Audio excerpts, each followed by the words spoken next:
Hello, I'm Jody Wolf. You're watching Expoz on October 3, 2015 and 2:24 a.m. in Birmingham. And the topic, did Russian's President Putin get a hook in his jaw? That might be what's going on over there. So the Russian President Putin is now in Syria because Obama won't. Putin is there on Obama's weakness. Putin is doing a job that Obama refused to do but should be doing. So all this doesn't sound that negative. And like Donald Trump said, well, hey, whoever takes out the leader is going to have to run the country. And we can't do it. And I agree with Donald Trump on that. And Donald Trump, you're probably right. We'll see here in just a moment. So I want to say a couple of things to answer as to why I believe Obama is not in there. Because he doesn't like fighting Muslim.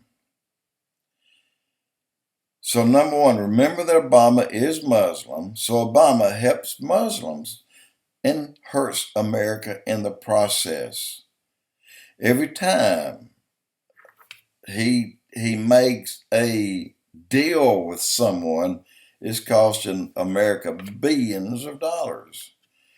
And this is getting out of hand, what Obama's doing. But by doing this, he's allowing the Muslim brothers, his Muslim brothers, ISIL, remember he calls them ISIL, not ISIS, to do as they please. Keep in mind, Obama calls them ISIL because they're the Levant, and that means the group as a whole, their main objective is getting rid of Israel. So Obama's not fighting them. I wouldn't doubt it if that 6'6" tall.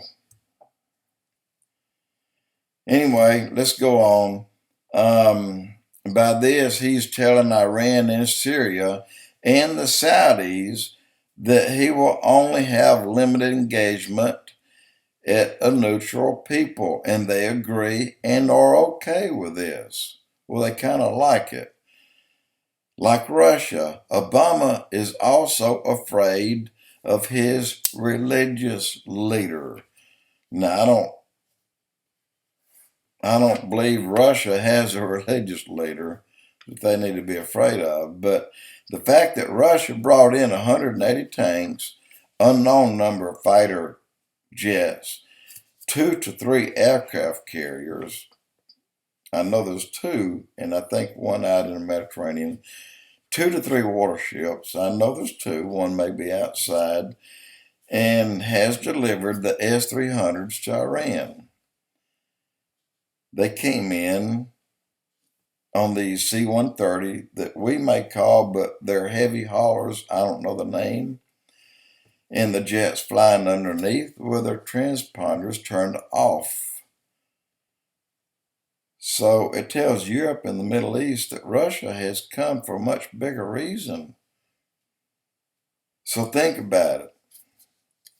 There's far more than a support team here. So what is it? I believe it is a hook in the jaw. That statement speaks one thing. It speaks biblical prophecy, Ezekiel 38:39.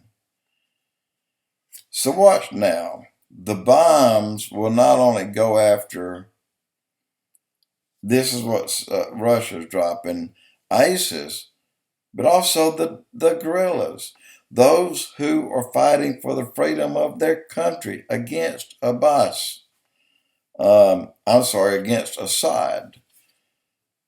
So there's too many small groups, and no one knows who 3 of them are, but everybody assumes they're all ISIS.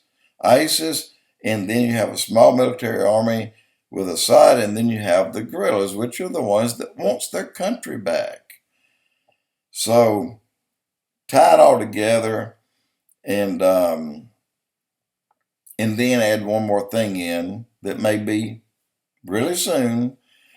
The Bible calls for Damascus to be wiped off the map. The oldest inhabited city on earth will cease to exist. In one night, it'll disappear in a cloud of smoke.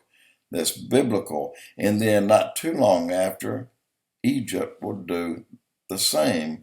But Egypt will be covered by water because you'll have the upper and the lower dams blown up, and then you have this huge Tower of Syene, and this water is enough to flood the populated areas of Egypt.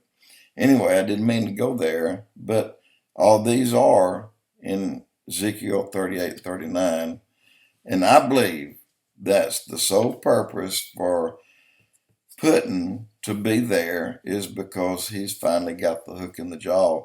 The hook in the jaw means for us that time is speeding up, it's moving very rapidly. It's getting to where we call the end of days. And closely watch it.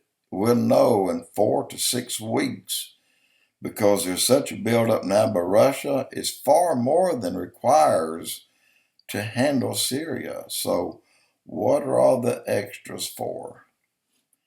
Jody Wolf Expoz.